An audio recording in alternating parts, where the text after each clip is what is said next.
Punctuations and capital letters. Punctuations means the right use of a puttings in pause and stops in writing.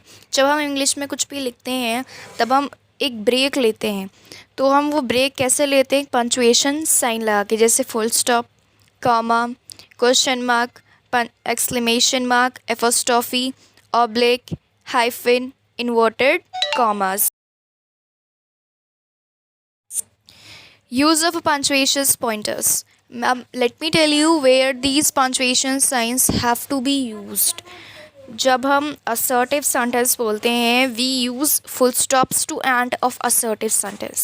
When we spoke assertive sentences के बारे में मैंने first video में ही बताया था अपनी. तो ये जो sentences हैं इसमें एक assertive sentence होता है, मतलब which we used that we also call declarative sentence. So at the end of these sentence we use full stop.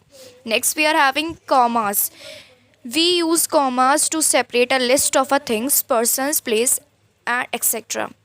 जैसे अगर मुझे बोलना है, इस फादर ऑर्डर्ड अ cake, balloons, cold drinks, pizzas etcetera. अब मैंने इतनी सारी चीज़ों के नाम लिए यहाँ पे, केक्स, बैलून्स, कोल्ड ड्रिंक्स. इन सबको मुझे एक सेंटेंस पे लिखने के लिए क्या करना पड़ेगा? जब हम कई सारी चीज़ों के नाम या कई सारे पर्सन्स, प्लेस के नाम जब एक साथ लिखते हैं, so we use for to separate them we use a commas. Next we have question mark. We use a question marks at the ending of interrogative sentence. As we all know, interrogative sentence क्या होते हैं? जिनके and में question mark लगता है. When we used to ask question in a sentence, so that interrogative statement should ending with the question mark punctuation sign. Is it clear to you? Exclamatory mark. We use exclamation mark after an exclamatory sentence और interjection. Interjections क्या होते हैं? जिन words को हम use करते हैं to express sudden feeling और emotion.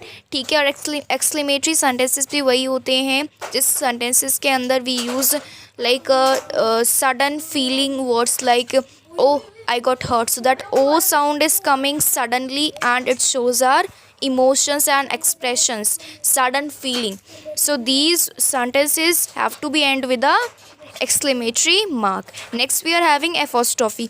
Apostrophe, when we used to write, we use apostrophe. You have also written it's a many time and you have observed that apostrophe is this sign and we use by adding s. Why we use it? We use apostrophe to show us something related to others. मतलब जैसे have you returned रवीनाज book. अब इसमें हम जब भी बोलते हैं जहाँ पे एपोस्ट्रॉफी लगता है उसमें हम एस लगा देते हैं. रवीनाज बुक मतलब उसकी book which shows the relation. Is it clear to you? Next we are having oblique. We use oblique to have a choice. जो हमारे पास किस चीज़ को लेके चॉइस होती है. Each student should submit his और हर असाइनमेंट ऑन टाइम. यहाँ पे हिज और हर में चॉइस है, मीन्स यहाँ पे हमने ऑब्लिक लगाना है. ठीक है. We also use oblique to express a certain terms in a short forms. जैसे सन लिखना है, सन ऑफ, तो हम एस ऑब्लिक लगा के ओ लिख देते हैं. इसका मतलब है सन ऑफ. ठीक है.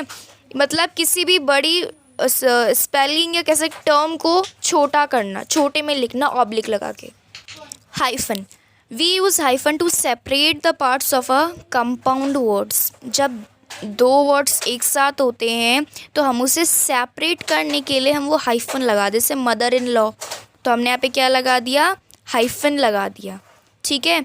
तो उससे क्या हो गया? ये वर्ड सेपरेट हो गए. पहले कंपाउंड वर्ड था, अब ये सेपरेट हो गया. Next we are having inverted commas. We use inverted commas to mention the exact words to the speaker. मतलब जैसे the teacher said to the student. Said मतलब एग्जैक्ट वर्ड क्या था? sit down. So when we said exact words, so we use inverted commas. अब जब हम sentence में first person की बात करते हैं, फर्स्ट सेंटेंस उसने क्या बोला था, so we use inverted commas. लेकिन अब जब सेकंड पर्सन को उस बात की रिपोर्ट करते हैं तब हम उसे यूज़ नहीं करते हैं. Capital letters. Capital letters are used to begin a sentence. जब हम सेंटेंस स्टार्ट करते हैं, so first letter should be capital. To begin all proper nouns. अगर हम कोई स्टेटमेंट लिख रहे हैं तो उसके बीच में अगर कोई वर्ड आ रहा है जो प्रॉपर नाउन है, तो it should be the of that word the first letter should be capital. To write the pronoun I. जब हम प्रोनाउन लिखते हैं, प्रोनाउन क्या है? Which use in a replace of a noun. So I जब भी हम लिखते हैं, so it should be capital to begin each fresh lines of a poetry. Poetry मतलब कुछ भी हम लिखते हैं तो उसमें जब हम फुल स्टॉप लगाते हैं तो उसके बाद की जो फ्रेश लाइन होती है, अगली लाइन हम कैपिटल लेटर से बिगिन करते हैं. ठीक है. And in the side there are some examples are given, so just go through with that and so it will be more clear to you. Is it clear to you? So if you like this video, please do like, share and subscribe. Bye bye, meet you in the next video.